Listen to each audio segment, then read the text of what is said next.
Assalamualaikum. Today, the 15th South Asian Association for Regional Cooperation Summit is being held in Sri Lanka.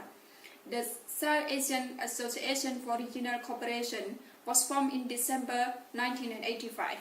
It is an organization of South Asian countries which include Bangladesh, Bhutan, India, Maldives, Nepal, Pakistan, and Sri Lanka. Afghanistan joined the organization in 2005. The purpose of the organization is collective economic, technical, social, and cultural development of member states. The headquarters of SAARC is in Kathmandu, Nepal. So now we will bring you a live report from the summit in Sri Lanka. Mr. Hakim, what is the atmosphere right now at the summit? Can you please share the latest news with us? Thank you, Ms. Saliha. Now all the leaders of the member countries are here and they are discussing the issues on the regional cooperation, partnership for the growth of the peoples for the South Asia, the connectivity, the energy, the environment, water resources, poverty elevation, the SAARC Development Fund, transportation, information and the communication technology development, science and technology, tourism and the culture, the South Asia Free Trade Area, the SAARC Social Charter, education, children and women, and combating with terrorism, and the admission of the Australia and Myanmar as observers. Hakim from Sri Lanka.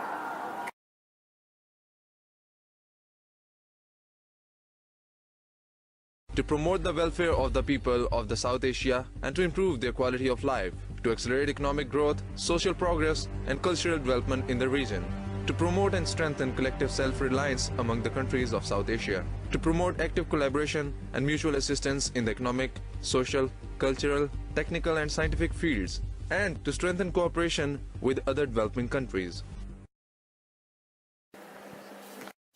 Thank you, Mr. Hakim. Now we would like to hear from Ms. Farhana for contribution of SAARC. So welcome, Ms. Farhana.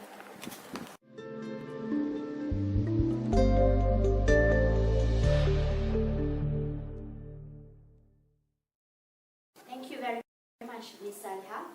Assalamualaikum and a very good evening to everyone. So today, in conjunction with 15th SAARC Summit hosted in Sri Lanka, today in our segment we're going to have a brief discussion on the achievements of SAARC since its first establishment. So here I am delighted to have two special guests with us today. So please help me welcome Mr. Mustaqim and Ms. Nakuya, the two observers of SAARC from Malaysia. Mr. Mustaqim and Ms. Nakuya, we know that one of the goals of SAARC is to accelerate the economic development of the members' country. So, so far, what was one of the most significant efforts done by SAARC in improving the economy of the members' country? Thank you so much, Ms. Farhana. As an observer, so far one of the significant contributions that we can see is South Asian Free Trade Area, or we know as SAFTA. This agreement was signed in 2004 and then entered into force in 2006. Under this agreement, SAARC members will bring down their duties to 20% by 2009. And then SAFTA is important because it became as the first step towards the transition to SAFTA leading, and later towards the custom union, common market and economic union. And then some other benefits of SAFTA is the movement of the people and goods for the economic progress of the member state. And in addition, it's promote conditions of the fair competition in the free trade area and ensure the equal benefits to all member states according to their respective levels and pattern of economic development. And then, for smooth functioning of SAFTA, member states agreed to implement liberalization program, or we known as TLP, which was launched in July 2006. And so, Ms. Farhana, we have another effort done by SAARC, which is tax agreement.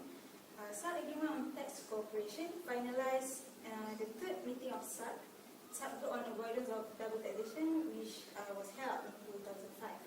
And before this, SAARC group has already its first and second meeting, which it had earlier considered the text of the draft of this agreement. And then since that year until now, there are significant progress in advancing the goal of regional economic integration. The Committee on Economic Cooperation agreed to expand the range of the SAARC limited multilateral agreement on avoidance of double taxation and mutual administrative assistance in tax matters. So I could see that these two initiatives could have played a major role in improving the economic trade among the members countries. Now, Mr. Mustaqim, apart from the economic activities in terms of the trades of goods among the members countries, is there any other initiative done by SAARC to improve the service sector, like sector of tourism? Thank you, Ms. Farhana. The development of tourism within South Asia brings economic, social and cultural dividends. Note that there is a need for increasing cooperation to jointly promote tourism within South Asia, as well as to promote South Asia as a tourism destination by improved air links. To achieve this, and to commemorate the 20th year of the establishment of SAARC, the year 2005 is designed as South Asia Tourism Year, for the success of which each member would individually and jointly organize special events. The heads of state or the government recognize the immense tourism potential of South Asia as a common tourist destination through joint efforts in areas such as upgrading the infrastructures, air linkage, simplification and harmonization of administrative procedures, and training and joint marketing. Mr. Mustaqim, from what I know, SAARC had even taken the issue of terrorism, right? So I believe this is because that they believe that terrorism would be the barrier for the countries to develop their social and economic sectors, right? So what is your opinion on this issue? Thank you, Ms. Farhana. SAARC condemns terrorist violence in all its forms, and not that people of South Asia continue to face serious threat from terrorism. They are convinced that terrorism is a challenge to all states and to all of humanity, and cannot be justified on any ground whatsoever.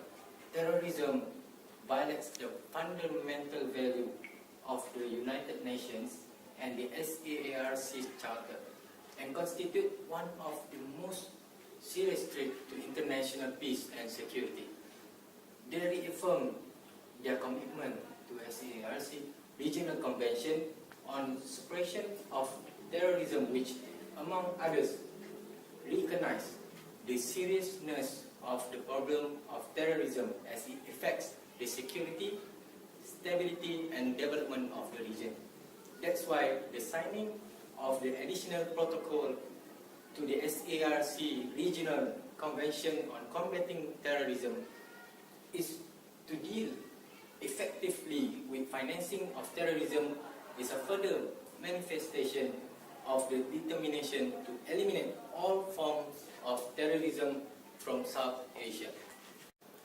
Thank you, Mr. Mustaqim. So, Ms. Nakuya, do you have any more to add on? Okay, well, I just want to add one more positive impact on this SAARC. Previously, we knew that India and Pakistan have conflict and wars occurred between them. But the establishment of SAARC had been an improvement of relationship between them, which happened in 2003 when there is a, we call as melodramatic handshake by Pakistan's president and also the Prime Minister of India. And so, with the improvement in relationship between India and Pakistan, it being expected by us that some positive direction in the matter of trade among the member nations may take place. Thank you, Ms. Nakuya. So, in short, with this brief discussion, we learned that SAARC had actually tried their best to promote the development of social and economic sector of their members countries. So with that, thank you, Mr. Mustaqim and Ms. Nakuya for your sharing and precious time with us today. And thank you for watching us today. Assalamualaikum. Thank you, Ms. Farhana. I think our discussion come to an end. Thank you for watching.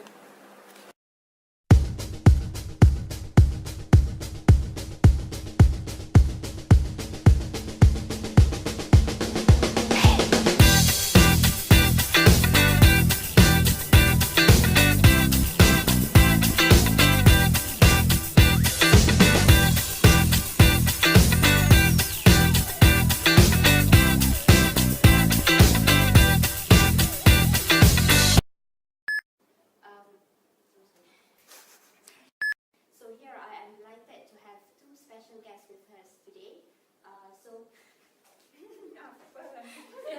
There are significant process in Today, the 15th South Asian Cooperation. The SAARC, oh come on man.